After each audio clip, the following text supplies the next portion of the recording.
నినేరా మనువయ్యేది, నినేరా లిని అయ్యేది, నినేరా చెలిమిని అయ్యేది, నినేరా చెల్లిని అయ్యేది, నినేరా నీ చిరునామాను, నినే కదా నీ అస్తిత్వమును, నినే ప్రతిరూపం నీకు.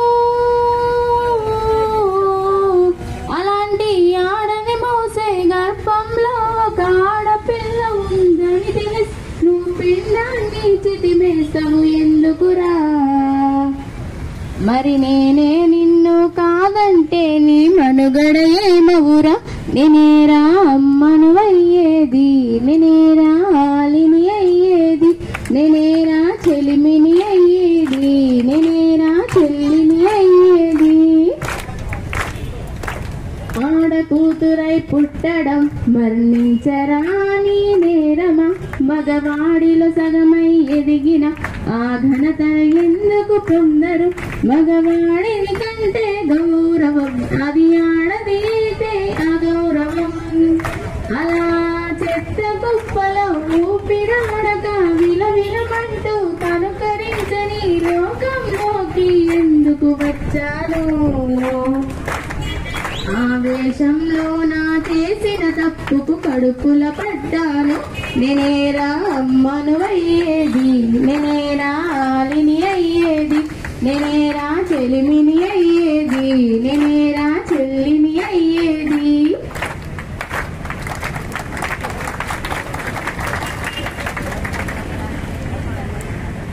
మహాజన నేత ప్రాప్యంత బంద్ అవుతుంది కదా.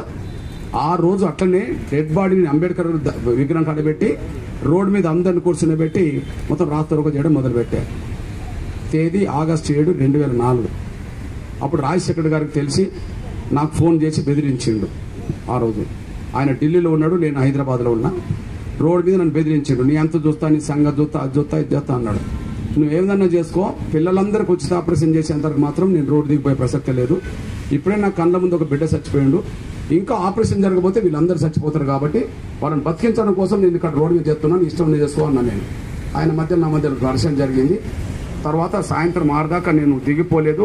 రాజశేఖర్ గారు ఏం చేసిందంటే ఆ రోజు నుంచే అందరికీ, పేద పిల్లలకు పెద్దలందరికీ అప్పటి నుంచే ప్రైవేట్ ఆసుపత్రిలో ఉచిత ఆపరేషన్ మొదలుపెట్టిండు.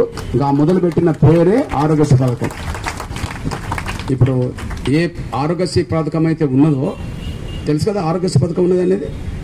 ఇంకా ఆరోగ్యశ్రీ పథకం గట్ల ఉద్యమం ద్వారా వచ్చింది. అంటే కష్టపడితే ఫలితం ఉంటుంది అనడానికి ప్రపంచంలో ఎక్కడ కూడా డబ్బులు ఉన్నోళ్ళు ప్రైవేట్ ఆసుపత్రికి వెళ్తారు, డబ్బు లేని వాళ్ళు ఇంతే కదా. ప్రపంచం మొత్తం మీద ఇప్పటికీ అదే ఉన్నది. పేదలందరూ ప్రభుత్వ ఆసుపత్రికి వెళ్తారు, డబ్బులు ఉన్నోళ్ళు గవర్నమెంట్. కానీ తెలంగాణ ఆంధ్రప్రదేశ్లో మాత్రం పేదలు కూడా ఏ గుండె జబ్బు వచ్చినా, ఏ క్యాన్సర్ వచ్చినా, ఏ సమస్య వచ్చినా ఆరోగ్యశ్రీ కార్డు పట్టుకొని ప్రైవేట్ ఆసుపత్రికి వెళితే ఉచితంగానే వైద్యం దొరుకుతున్న విషయం మీ దృష్టికి తీసుకొస్తున్నాను. అంటే అంత మార్పు ఇక్కడ వచ్చింది. అంత మార్పు ఎందుకు వచ్చిందంటే పోరాటం చేస్తే వచ్చింది. ఇప్పుడు నేను చెప్పిన మాట, నేను ఇప్పుడు చెప్పాను కదా, రాజశేఖర్ గారికి నాకు గొడవ జరిగిందని. ఈ ఆరోగ్యశ్రీ పథకం ఎలా వచ్చిందో ఒకసారి రాజశేఖర్ గారు ఏమన్నాడో వినండి.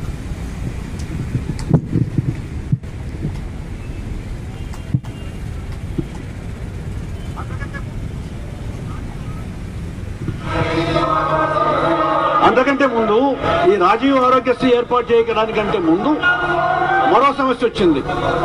మేము అధికారంలోకి వచ్చిన మొదటి సంవత్సరంలోనే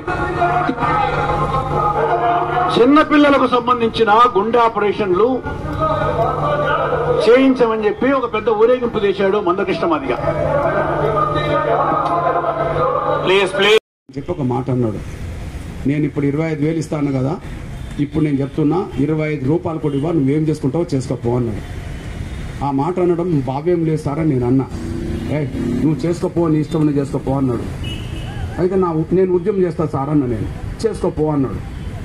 నా మనసులో బాధ అనిపించి బయటికి తీసుకొచ్చి 2,000 రూపాయలు వాళ్ళ చేతిలో పెట్టి, ఎవరి చేతిలో, ఆ నసీమ వాళ్ళ తల్లిదండ్రుల చేతిలో పెట్టి, మీరు వెళ్ళండి అమ్మా, నేను మళ్ళీ పిలిపించినప్పుడు రండి అని చెప్పా.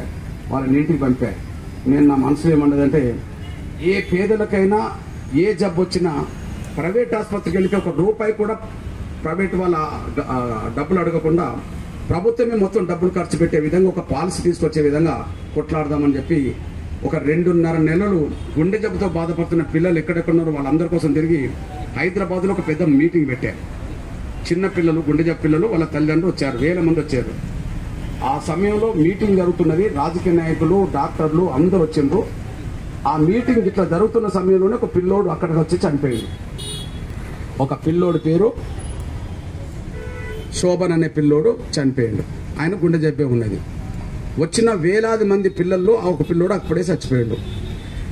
ఆ వచ్చిన వాళ్ళందరూ ఏడుస్తున్నారు. ఇక ఇంతమందిలో ఒక పిల్లోడు చనిపోతే ఎట్లుంటుంది? అందరూ ఏడుతుండ్రు, తల్లిదండ్రులు ఏడుతుండ్రు, పిల్లలు ఏడుతుండ్రు, అందరూ ఏడుస్తున్నారు. మరి పరిష్కారం ఏంటిదిగా? వాళ్ళందరూ ఆపరేషన్ చేయించుకోలేకనే వచ్చేసారు. ఆపరేషన్ చేయించుకునే స్తోమత లేదు కాబట్టి వచ్చేసారు. అప్పుడు నేను అనుకున్నా, ఇక వీళ్ళందరికీ ఆపరేషన్ చేయించాలంటే పెద్ద ఉద్యమం చేద్దామని చెప్పి ఆ చనిపోయిన బిడ్డ శవాన్ని పట్టుకొని నా చేతిలో ఏం కనిపిస్తుంది? నా చేతిలో ఏం కనిపిస్తుంది? Dead body. శవాన్ని పట్టుకొని శవాన్ని మోసుకుంటూ నా వెనుక రండి అని చెప్పి వచ్చిన పిల్లల్ని, వాళ్ళ తల్లిదండ్రులు అందరినీ ఇక్కడున్న ప్రదర్శన వెనుకకు తీసుకెళ్ళి ట్యాంక్ బండ్ కాడ, హైదరాబాద్లో ట్యాంక్ బండ్ ఉంటుంది, ట్యాంక్ బండ్ కాడ అంబేద్కర్ విగ్రహం కాడ డెడ్ బాడీ పెట్టి రోడ్డు మీద ప్రజలందరినీ కూర్చునబెట్టి, వచ్చిన వాళ్ళందరినీ కూర్చునబెట్టి ఈ రోజు నుంచి ఉచిత ఆపరేషన్ చేసేంత వరకు నేను రోడ్డు దిగిపోను అని చెప్పి మొత్తం రాస్తారోకో చేయడం మొదలుపెట్టాను. ఆ గుండె జబ్బున్న అమ్మాయి ఆపరేషన్ చేసే స్తోమత వాళ్ళకు లేదు కుటుంబానికి. ఆపరేషన్ చేయించే స్తోమత లేకపోతే ఆ కుటుంబం నా దగ్గర తీసుకొచ్చింది. నేను వాళ్ళ ఊర్లో మీటింగ్ పెట్టినప్పుడు, అన్న ఈ బిడ్డకు గుండె జబ్బు ఉన్నది, ఆపరేషన్ చేయించే స్తోమత మాకు లేదన్న, ప్రైవేట్ ఆసుపత్రిలో ఆపరేషన్ చేయించి కొంత నా బిడ్డను బతికించవా అని అడిగింది వాళ్ళ తల్లి. ఆడ ఏ ఊరిలో? రెబ్బోవర్ అనే గ్రామంలో. మీకు తెలుసా రెబ్బోవర్ అనే గ్రామం? ఓకే, ఇక్కడ ఉన్నది, వైరాకు దగ్గర ఉన్నది రెబ్బోవర్ అనే గ్రామంలో అది చేశారు. ఆ సమయంలో ఏం జరిగిందంటే నేను వాళ్ళకి మాట ఇచ్చా, ఎంత ఖర్చు వస్తుందామంటే 1,40,000 అని చెప్పారు. డబ్బులైతే నా దగ్గర లేవు కానీ నేను కూడా పేదోన్నే కానీ ఆపరేషన్ చేయించడానికి మాత్రం ప్రయత్నం చేస్తాను అన్నా. వాళ్ళ తల్లి ఏమన్నదంటే, అన్న ఆపరేషనే డబ్బుతో కూడుకున్నది అవుతే డబ్బులు లేవంటున్నావు, మళ్ళీ ఆపరేషన్ చేపిస్తాను అంటున్నావు, ఎట్లా చేపిస్తావు అన్నది. నా దగ్గర డబ్బు లేదు కానీ గవర్నమెంట్ దగ్గర డబ్బు ఉంటుంది కదా, నేను గవర్నమెంట్ ద్వారా చేయిస్తాను అన్న. నేను సరేనా, నా బిడ్డను కాపాడితే చాలు అన్నది. సరే, నేను అక్కడి నుంచి వెళ్ళి ఒక వారం 10 రోజుల తర్వాత ఆ కుటుంబాన్ని హైదరాబాద్ పిలిపించాను. నేను పిలిపించి ఇప్పుడు ఆరోగ్యశ్రీ పథకం తీసుకొచ్చిన ముఖ్యమంత్రి పేరేం పేరు? వైఎస్ రాజశేఖర్ గారు. ఆరోగ్యశ్రీ పథకం ఓకే. నేను ఆయన దగ్గర తీసుకెళ్ళే వీళ్ళను కుటుంబాన్ని తీసుకొని వెళ్ళే చెప్పాను, నేను ఈ అమ్మాయికి గుండె జబ్బు ఉన్నది, ఆపరేషన్ చేయించే స్తోమత లేదు సార్, మీరు ఆపరేషన్ చేయించండి అన్నారు. ఇది 2004 మే 21. అంటే రాజశేఖర్ గారు ముఖ్యమంత్రి అయిన వారం రోజులకే నేను తీసుకెళ్ళా. అప్పుడు రాజశేఖర్ గారు ఒక మాట అన్నాడు, ఎంత ఖర్చు వస్తుంది అన్నాడు. 1,40,000 అని చెప్పా. నేను 1,40,000 ఇవ్వలేను కానీ 25,000 ఇస్తాను అన్నాడు. మీరు 25,000 ఇస్తే ఇంకా 1,15,000 ఎవరు పెట్టుకుంటారో అని నేను అన్నా. కర్నూలు పెట్టుకుంటారు కదా అన్నాడు. కర్నూలు పెట్టుకునే స్తోమత ఉంటే నాకు చెప్పేటోళ్ళు కాదు, నేను నీ దగ్గర తీసుకొచ్చేవాడిని కాదు సార్, దయచేసి నువ్వే పూర్తి ఖర్చు భరించి చేయించు అన్న. నేను కృష్ణ, నువ్వు చెప్పినట్టుగా నేను ఇది ఈ అమ్మాయికి 1,40,000కు 1,40,000 ఖర్చు పెట్టి ఆపరేషన్ చేపిస్తే మరి రాష్ట్రంలో గుండె జబ్బులు ఉన్న వాళ్ళందరూ నా దగ్గరకు వస్తే నా బడ్జెట్ డబ్బు సరిపోదు కదా అని నేను ఒక మాట చెప్పాను. సార్, డబ్బులు ఉన్న వాళ్ళకు గుండె జబ్బులు వచ్చినా ఏ జబ్బులు వచ్చినా వాళ్ళు ప్రైవేట్ హాస్పిటల్కి వెళ్తారు, వాళ్ళు పెట్టుకోరు. లేని వాళ్ళకి వచ్చినప్పుడు నువ్వు చేయించాల్సిందే కదా, డబ్బులు ఉన్న వాళ్ళకి నువ్వు చేయించాల్సిన అవసరమే ఉన్నది, లేని వాళ్ళకి నువ్వు చేయించాలి అన్నది. నువ్వు అట్లనే చెప్తావులే అని వెళ్ళిపోతున్న మనిషిని వెనుకకు తిప్పారు రాజశేఖర్ గారు. నువ్వు వెళ్ళడం భావ్యంగా లేదు సార్, ఈ బిడ్డకు ఆపరేషన్ చేయించకపోతే బిడ్డ చచ్చిపోతుంది, బాగుండదు అన్న. నేను ఆయన నా మీద కోపానికి వచ్చి, అంటే పోతున్న మనిషిని ముఖ్యమంత్రి వెనుకకు తిప్పాను కాబట్టి నా మీద కోపానికి వచ్చి ఒక మాట అన్నాడు, ఏమయ్యా ఒక ముఖ్యమంత్రి అని తెలిసి కూడా నువ్వు నన్ను వెనుకకు తిప్పి బాగుండదని చేయి పెట్టి హెచ్చరిక చేస్తున్నావు.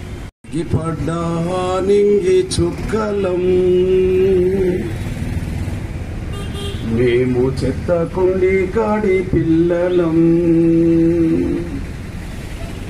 తెగిపడ్డా నింగి చుక్కలం, మేము చెత్త కుండి కాడి పిల్లలం, అయినా మేం భారతీయులం, అయినా మేం భారతీయులం, అయ్యో అమ్మయ్య లేని అనాథలం,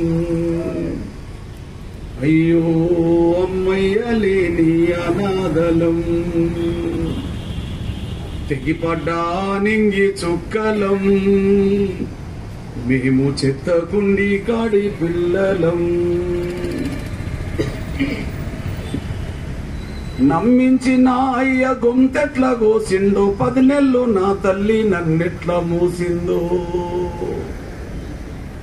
నమ్మించి నా అయ్య గొంతెట్ల కోసిండు, 10 నెలలు నా తల్లి నన్నెట్లా మూసిందో, ఇస్తరాకున ఉన్న ఎంగిలి మెతుకుల్లో అమ్మయ్య ఎవరని ఎక్కిరించబట్టి, రందిలేని మంది రచ్చబండ కాడ కాకులై కళ్ళల్లో నన్ను పొడవబట్టి, 3 తరల బ్రహ్మ రాతెట్ల రాసిండో,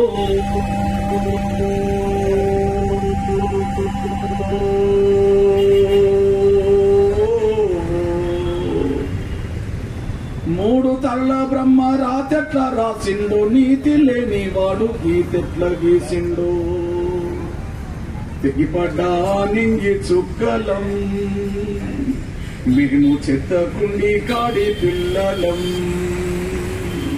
తెగిపడ్డా నింగి చుక్కలం మేము చెత్తకుండి కాడి పిల్లలం